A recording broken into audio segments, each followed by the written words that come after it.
Hi Hi guys. guys, so ngayon po guys, malungkot po ulit kami kasi po yung isa po naming aso patay na naman po. So ang dami na po namin namatay na aso. Halos lahat po ng inalagaan namin namatay. Namamatay-matay lang po ni Brownie, tapos si Panda naman po. Hindi po namin alam kung patay na ba talaga kasi di na gumagalaw. Nakita lang po ni Lola. Kasi po, lagi po yung hindi kumakain simula nang nawala si Brownie. Siguro po nalungkot din siya. Kaso, patay na rin po kasi siya ngayon. Kaya nga, kaganina ha po siya ito umiiyak kasi yan po, natutulala pa. Kasi po, hindi po kami masyadong masaya kasi nga, wala na nga yan si Panda. Marami din po kami sa kanyang memories. Simula po nung tuta siya, si mama po yung nag-uwi nun dito. And guys, kaya po kami iyak na iyak kasi matagal na rin siya sa amin. So, Tapos wala na kaming aso kasi wala na siya. pero kasi po, nung namatay si Brownie, parang dalawa pa rin pinapakain namin kasi yung aso nila dun sa kabila, pinapakain din namin. Kaso ngayon, namatay na si Panda, sila na lang talaga papakainin namin. Wala na kaming aso. Yung mga aso na lang dun sa ibang bahay yung pinapakain namin.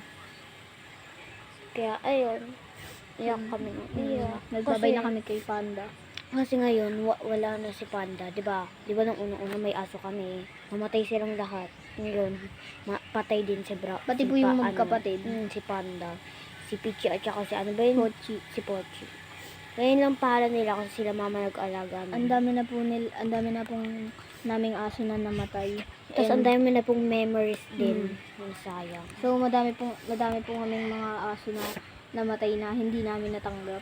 Pero kasi tanggap na sana namin kay Brownie, kaso sumunod naman si Panda. Kaya guys, Ngayon, tignan nyo naman, haggard kami. Okay. haggard siya. Kasi guys, nalulungkot po kami ng sobra. Hindi po namin lubos akalain na pati pala yun si Panda patay na. Hindi kasi siya kumakain, siguradong na-miss niya yun. Na-miss niya si Brownie kasi ayun yung kaaway niya dun eh. So simula nung mawala yun, siya na lang yung pinagtutuunan namin ng pagmamahal.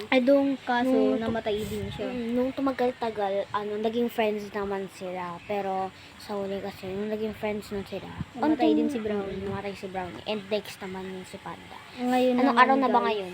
Hindi na kami masyadong May okay. Hindi kami masyadong 31. okay. Kasi, ganun nga yung nangyari. And patapos na rin po yung video. Bye-bye guys. Bye, guys. Part 2. Opo, magpa-part na lang po kami.